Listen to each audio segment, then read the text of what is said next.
Well, hello everybody. I'm sure that some of you feel like I'm feeling today, just a little bit dry creatively and just in need of just maybe loosening up just to get the creative juices going. I have been sick with a sort of a head cold for the last few days, and I think that's probably just stifled my creativity. You know what low energy does to one. So I thought I'd just play around with some little backgrounds. I'm going to be using some sketch paper, but this is actually quite nice. It's 150 GSM, and I have done mixed media on that, so that's actually really nice to use. I'm just going to use some of my watercolors. If you don't have traditional watercolors, you can actually just use any sort of liquid paints, or you could even use just some inks. But for the watercolors today, I think they're going to be doing nicely for what we're doing. And then I have a little glass bottle. I'm going to use that side and maybe that side of my bottle. I have the lid from that little bottle. It's just one of those little catering jam packs. And I have 2 cardboard tubes. So let's see what we can do. I played around earlier with just a few of these different designs, and I'm going to show you how I did those. So I think for now I'm just going to push my paper sideways like that, just get a bit more organized. You can see I haven't done this for a while. I don't know, these sort of winter things creep up on one. So I have in my little spritz bottle just some water, and I'm just going to spritz a couple of colors here so that I can make use of them. I am going to take my nice little brush, and I'm actually going to coat the base of this cardboard tube with some paint. And I know it sounds really strange to do it like this, but you'll see in a minute why it works so nicely. Initially you might find that your tube is going to soak up a lot of the liquid of the paint, so you might need to reapply it, but it doesn't matter even if it's a little bit. I'm not looking for anything perfect now. I'm just playing just to loosen up, and when I finish playing, obviously at a later stage I'd be able to cut up anything I make to use for ephemera or decorative purposes in one of my journals, or for card making even, which is really nice. Maybe just another spritz of water. Even feeling quite clumsy today. Anyway, it happens, doesn't it? Well, I hope you're all well and feeling better than I have been in the last few days, and ready to just move on and do something creative. So now that I've coated that, I'm just going to press that down and hold it for a second or two on the actual piece of paper that I've got. And then I'm going to take my little spritz bottle and just gently release some of those colors, and I'm just going to let them kind of bleed into the center of the circle. You'll see I'm just taking the residue of the paint that I had on my brush, and I'm just almost rolling it side by side, just slightly to link up with some of the edges so that it doesn't look too disjointed, but I'm not actually applying much more paint than that. Right, so I'm now going to move on and pick up another color. I think I'll go with a yellow, and I'm going to use just the same brush quickly just to coat this. I will use up most of the paint, so you'll know, if any of you have done painting before, that when you mix colors, blue and yellow will make a green. So that's what I've got here, and I've even got some splatters. That's a welcome addition. So I'm just going to coat this. This is not a really perfect circle, but that doesn't matter. And I'm just going to slightly overlap that and press down. All right, and again, just spritz the edge and let the paint move. So I'm going to move on and just use some of the residue of the paint that's on my tube just to create some more marks. And I'm going to just stick with blue, yellow, and this little green just for this particular one. All right, so I'm going to apply a little bit more yellow into my circle and just let that move around. And if you have too much, you can always blot it out, spray it, and even pick up your paper. Oh, I see I've got 2 pieces here. Let me just separate those.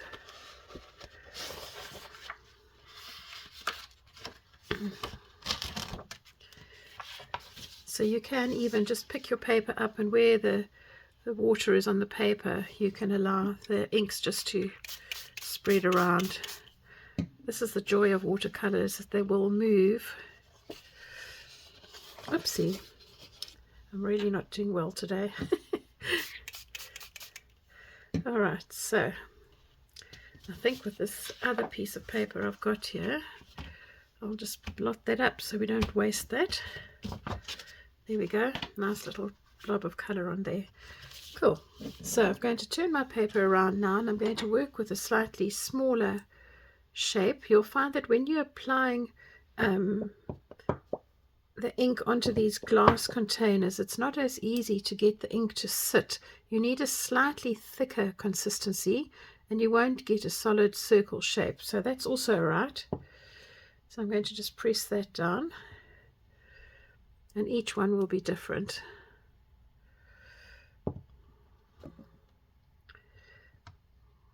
This has got a slightly thicker lip to the container. So you will see that by having a slightly thicker lip, I'm getting a thicker edge to my circle. I'll just stamp a few more, a couple of dry little spots, because these are all just mark making. The next one I'm going to play with is this. It's the lid of that little jam pot, because it's got these slight little indentations, and I think those could be quite fun just to have as marks, just because they aren't perfect circles. Again, I'm battling just to get the color to stick on here, but it will give me the outline of an image, and the more paint you put on, obviously the easier it'll get. So let's see what happens with this one. You can see immediately, because the paint is wet, that it's spreading. Quite liking that. So even though I thought that I didn't have a lot on here, I had a lot more than I thought, and that's partly because of the moisture on the paper, which is allowing the color just to randomly do its own thing. So let's put it over here. So essentially what I'm doing is just playing with circles, a little bit of watercolor, and some water. Right, let's do another one over here. That's lovely. Really, really loving how this is just bleeding out because it's on wet. And let's get another one over here. And do try and have variation. So if you'll see, for instance, here there's some very light ones, and then there's some more solid ones, and that always adds quite a lot of interest to your work. Let's get a couple over here. Right, something else I've just seen is the top of my little spritz bottle. So again, I've just been looking for a little shape, and this is really teeny weeny, itsy bitsy. So this will be a nice little distraction. Oh, look at that. That's gorgeous. You would be able to do this sort of thing with any other kind of dye medium. So you could use your coffee mixture. You could use a mixture of teas, different strengths maybe. You could do something like onion dye. You could do a dye made with beetroot, carrot leaves. There are all sorts of things which you could actually use just to create the color that you're looking for. So don't feel that you're just limited to working with this. All right, my watercolor is looking very messy, and I know some people are probably horrified, but I will use it all today, so I'm not worried about that. Overlap some of your little circles. So that's really nice to do, because then you actually get a little bit of unity in there.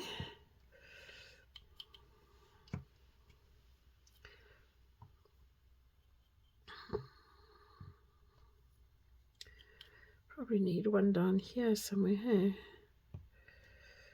And maybe one just over this side. Right. And just spritz a little bit more just to get the colors to bleed out. And then I'm going to also just allow this puddling here to do its own thing, just by moving the paper around. Watercolor is lovely because you can reactivate it when it's semi-wet, and you can allow your colors to just move around as you want to. So here you'll see, because I'm trying to just get a little bit of color spread over the paper, I'm just using my brush to encourage it in the right direction. Right, so let's get moving this way a bit. Maybe put a little bit more color in this circle. When I have painted with watercolors in the past, I've always painted quite wet, and I love working like that because it gives you a certain sense of freedom, that there is an element of surprise working with wet paper and wet watercolors, and nothing is too terribly controlled. All right, more you wiggle this around, the more the colors are going to mix, so just be aware of that, and be aware of any areas that you perhaps don't want color. All right, so there we go. So I think now I'm going to set that particular brush aside. I'm going to grab another one just so that I can get a bit more clean yellow. And we'll come back maybe with this size bottle. I'll do a couple of blobs there.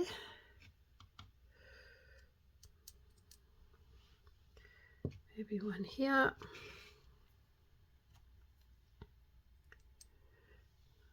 Maybe one there.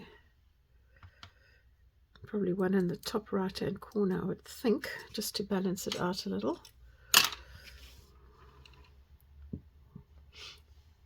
Right, and then I'm going to use my other brush again,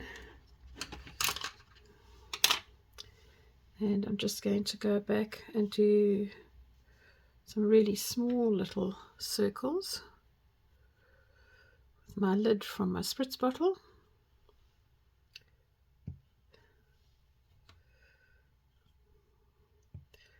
That's quite nice because this paper here has started to dry off. You can see it's losing its really shiny quality, and that is rather nice because it does mean that the color will stay more or less in the shape that it's been put down with. So pretty much think that I'm almost done here. Yeah, let's just leave that as that, I think. Possibly in this corner, which is very solid colors, I'll just let them bleed out a bit.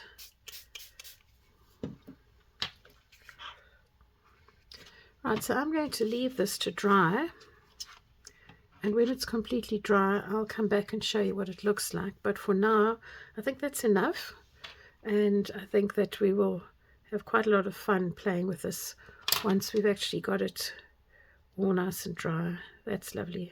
I like that. Just picking up some of the moisture there. Right, let me leave that. It's got to come a time when you stop fiddling. I'll show you what it looks like when it's dry. So as I mentioned, the colors will dry slightly softer, and I have quite a lot of different variations here to be able to use this in a multitude of different projects. So I could just fold this in half and make this into a cover for a journal of some sort, cut it down a bit. I could cut it into longer strips, so I could make belly bands, I could cut it up into tags, I could use it as a front of a card, all sorts of things. But the first thing that I'm going to do now is to take this, and it is slightly damp, not much, but it is slightly damp, and I'm going to just put this under some weighted books just to flatten out a little bit. Don't you just love the way that this section has just pushed out, almost sort of cosmic, you know, something that you would see like with a planet with their sort of pulsating things. I don't know if you've ever seen any of Louis Giglio's videos. He's an American pastor, and he at one point did a passion conference about how the universe speaks to you, and he had NASA sound where the actual planets and the stars made noises, and they played this through music. He's done one with whales as well. It's just too beautiful for words, worth looking up if you don't know him. So I hope you've enjoyed this video. If you have, please consider giving me a thumbs up, consider subscribing to my channel, and I look forward to seeing you in the next video. Bye for now.